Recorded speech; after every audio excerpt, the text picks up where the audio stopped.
Hey kiddos, little bit of housekeeping before we get down to today's topic, which is the atomic bomb, which is just a cheerful subject to get into this early on a Friday morning. But anyway, housekeeping stuff. All of your assignments, whether they are current assignments, which is your deck toys on World War II, which hopefully a lot of you guys are, it looks like, are getting to the short rows, which those of you that aren't from agricultural backgrounds means that a lot of you are, when you get to the short rows of the field, that means you're getting to the edge of the field where, the rows start getting shorter. That means you're almost done. So you guys are in the short rows. That means you guys are almost finished. So if you're almost done with the actual work of the deck toys, and if you're almost done with the actual work of the scrapbook, remember what I want you to do is take the time to make that scrapbook unique to you. Part of the lesson from both the COVID-19 time capsule and this Google Slides presentation is really getting in and taking some time on your own without me having to force you to do it, and get into Google Slides and play with that program. The reason I want you to do that you know, I learned PowerPoint back in the day when PowerPoint was the thing. PowerPoint still is the thing, but PowerPoint and Google Slides, a lot of the features work the same, pretty much. So if you can work Google Slides, you can work PowerPoint. If you can work PowerPoint, you can work Google Slides. And there are a lot of jobs out there where, honestly, all it is, if you can make a really awesome Google Slides presentation, there are a lot of jobs out there where you can make some good money like doing Google Slides presentations as your job. And if you're a confident public speaker, you know that you know that's there are jobs out there, there are careers where that's basically your job. I mean, there's more to it, of course. I'm oversimplifying it, but where if you can make a really good Google Slides presentation for your job, with all the data and things that you put into it, you know, and you can start building those skills now as a 7th grader, and just playing with the program and getting comfortable making some, low stress, low impact mistakes, messing with Mr. Woods' scrapbook project. Right now, if you leave that scrapbook template the way it is, it looks like a birthday party template, and this project is supposed to be like on World War II, and honestly, that doesn't fit. So see what you can do to take it and make it look like a World War II scrapbook project.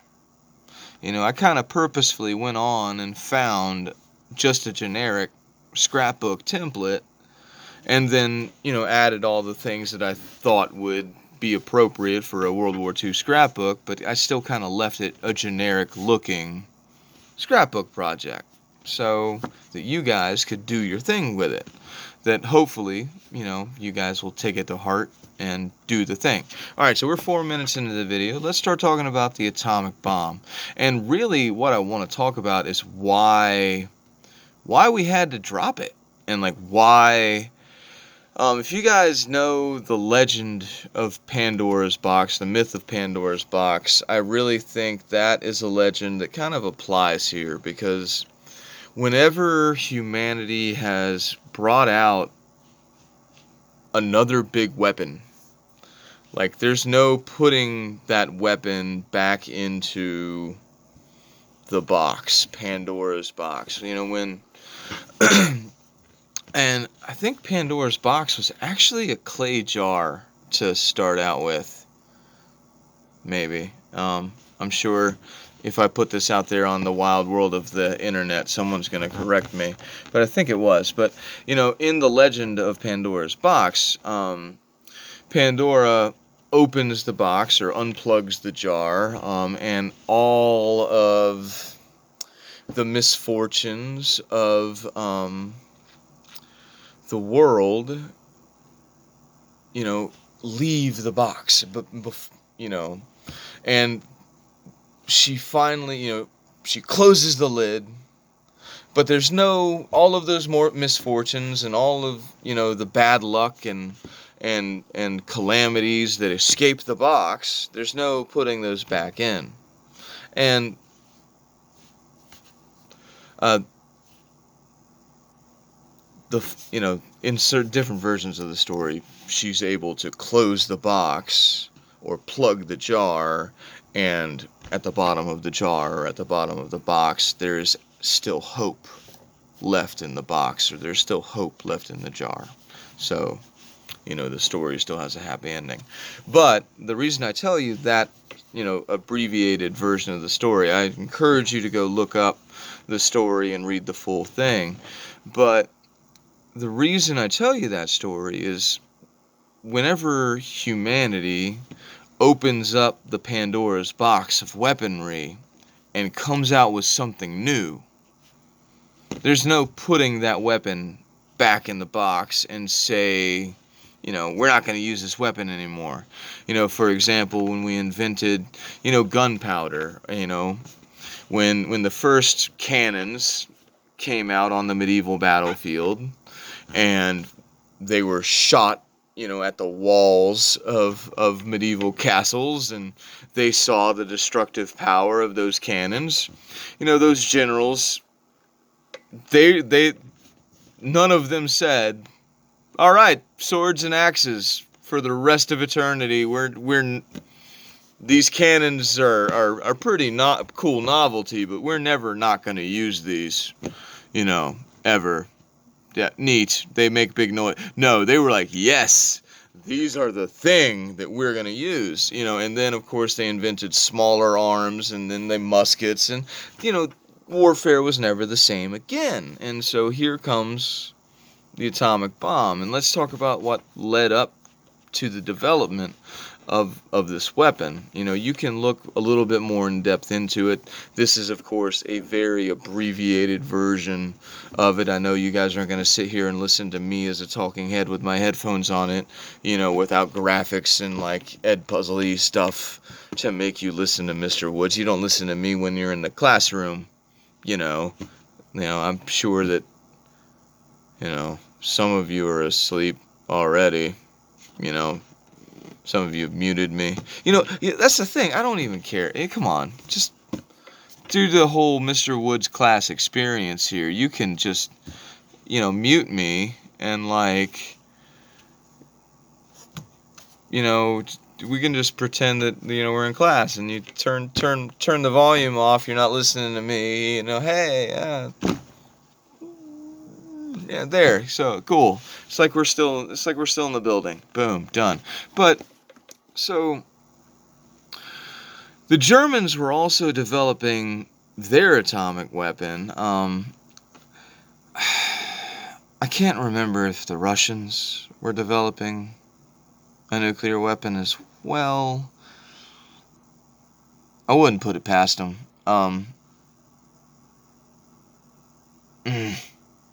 I feel like I've read something, but that might have also... I've played a lot of Wolfenstein also, so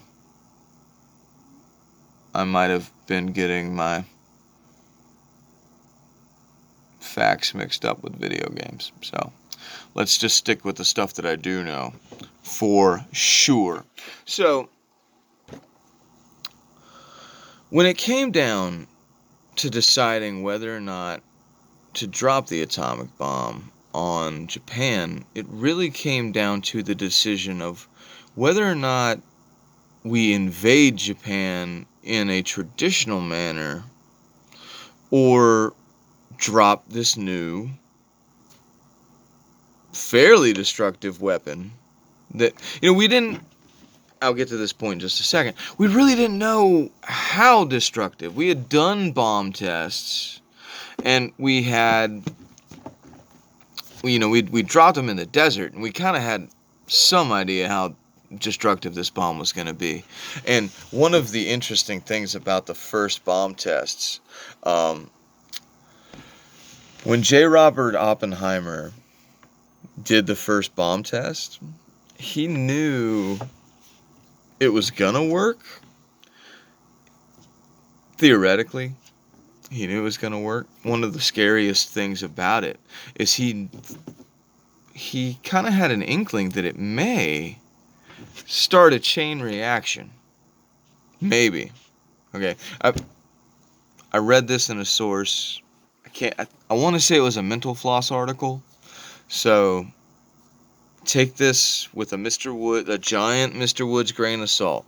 So, and this is a very long time ago that I read this. So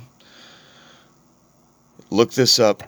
See if I'm misremembering this, okay? So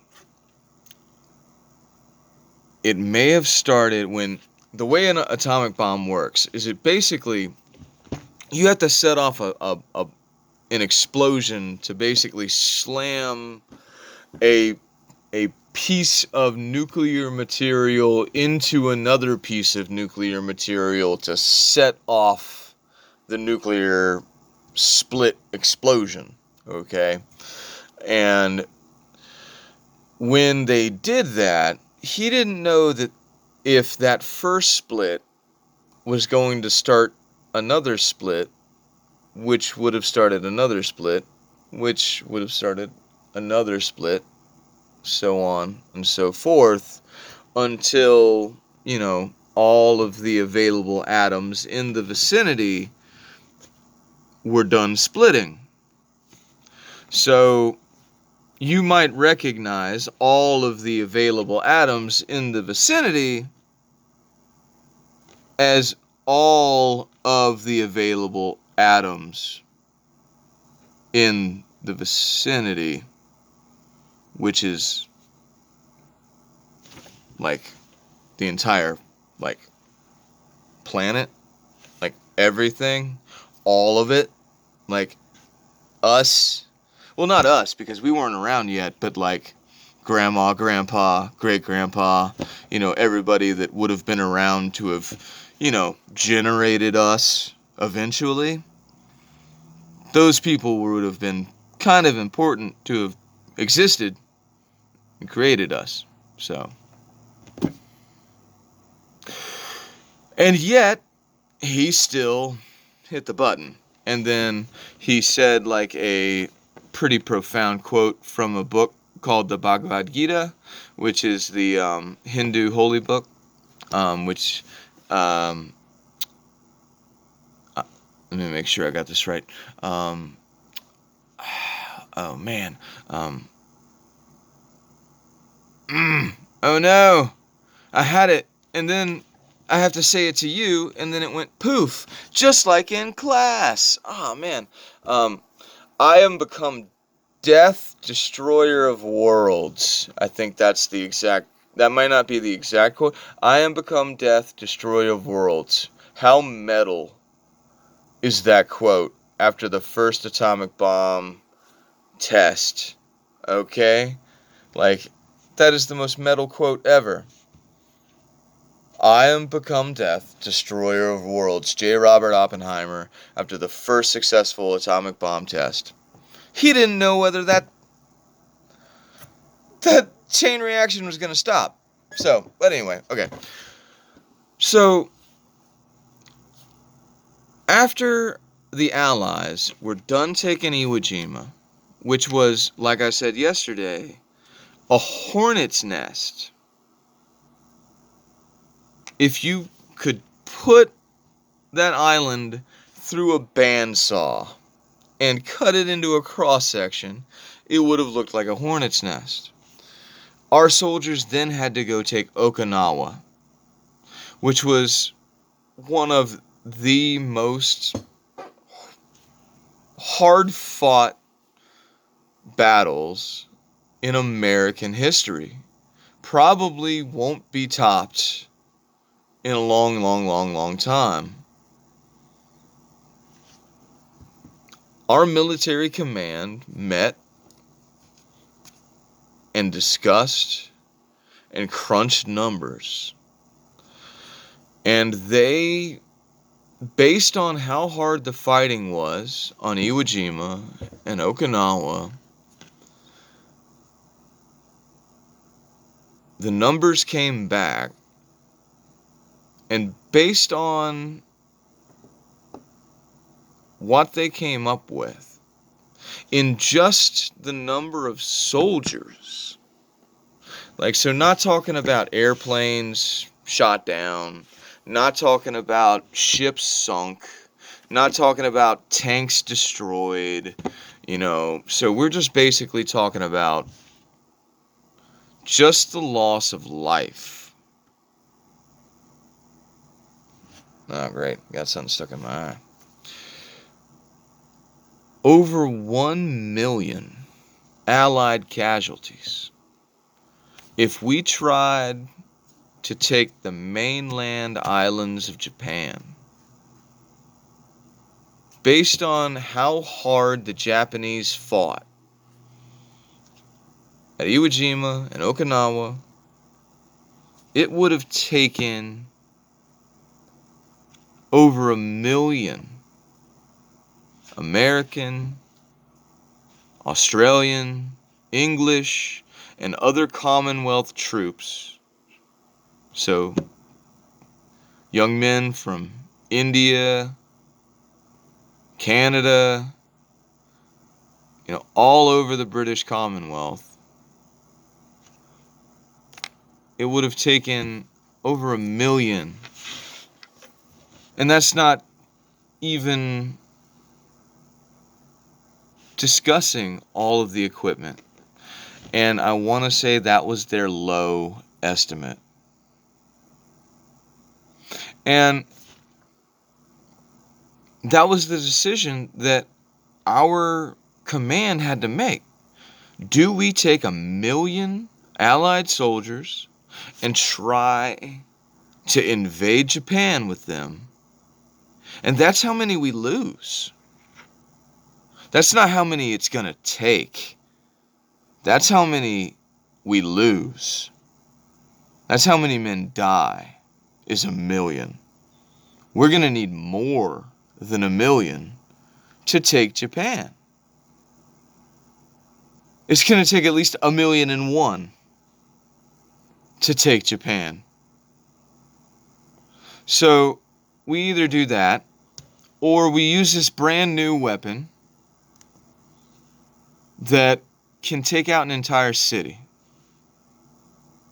So let's talk about the cities. Why do we use Hiroshima and Nagasaki as our cities? Why not Tokyo? Why not Kyoto? Well, we've been bombing Kyoto and Tokyo. We've left Nagasaki and Hiroshima relatively untouched. We've got these 2 brand new bombs. So we've got these cities that are relatively untouched. Relatively. I mean, it's war. So we drop the first bomb after we make the decision that if it's going to take 1 million soldiers dead, and that's a tough decision. They didn't make this decision lightly. 1 million soldiers dead before we take that island. We're going to use the weapon. They drop the weapon on the city in an instant. In an instant, that city's vaporized. This is the first time in history that one weapon, one spear never did that. One axe, not even one gun could do that. But now, one bomb can level an entire town, an entire city.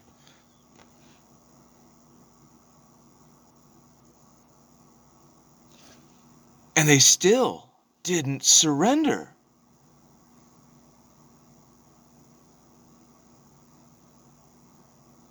That's the enemy that the Allies were contending against. Can you imagine? And what if we had invaded? We had a weapon that could level a city with one blast, an entire city, and they didn't quit.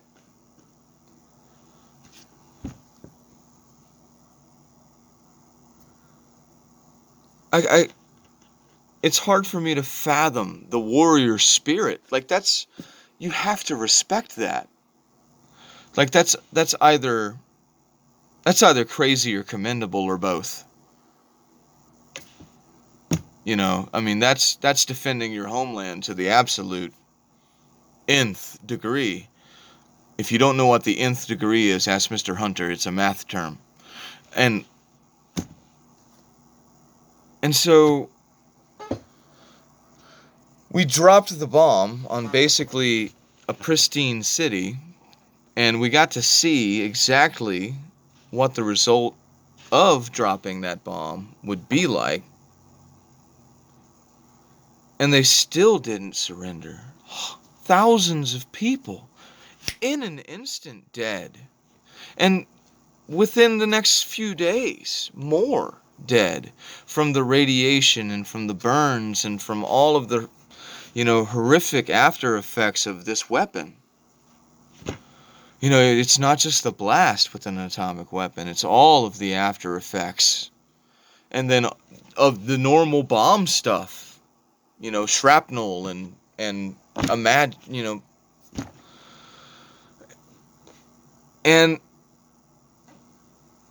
our command is shocked, rightly so. It's a good thing that we had another one ready to go. I can't imagine that we wanted to drop the second. I can't believe, there was no way that anybody was excited to drop the second one. Why we were having to do that, to vaporize another city with overwhelming force. It's obvious nobody else had this weapon. Nobody else could contend with this. There's no shield that could block this. There's no standing up against this. I mean, it was basically Japan making us pound them into the ground.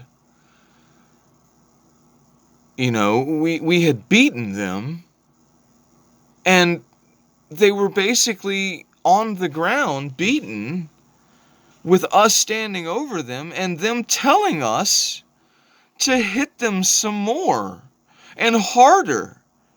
I'm sorry, I'm getting passionate. We're 23 minutes in, but to me, and 100% of this, guys, is we're getting into Mr. Woods' educated opinion, and as Mr. Woods says in class, opinions are a lot like bottoms. Everybody has one, and oftentimes, if you have not taken the time to examine and wash your opinion, it will stink. But I think this opinion has been washed. I have academically washed this opinion several times, and I don't think this opinion stinks. If you think my opinion stinks, you are very welcome to wash your own opinion in academic waters of literature and research, and you can present your own in your own video. I welcome you. It's called academic discourse and discussion. and it makes us all smarter. So anyway, we're 25 minutes in. You guys probably haven't watched all the way to here. If you have, message me with the code word bamboozled, and I'll give you like some kind of extra credit, something. All right. Um, I I kind of feel obligated to say all of the YouTube stuff. So, like, comment, subscribe. Show this video to your mother, so that she can, she might already know all this stuff. Your mom might be like super smart. Actually, take the might out of it. Your mom is really smart. Show this to your mama, um, and have a great day. It's Friday. If you're not watching this when I released it, it's Friday when I released it, and like, just pretend it's Friday if it's not. I mean, ooh, Friday.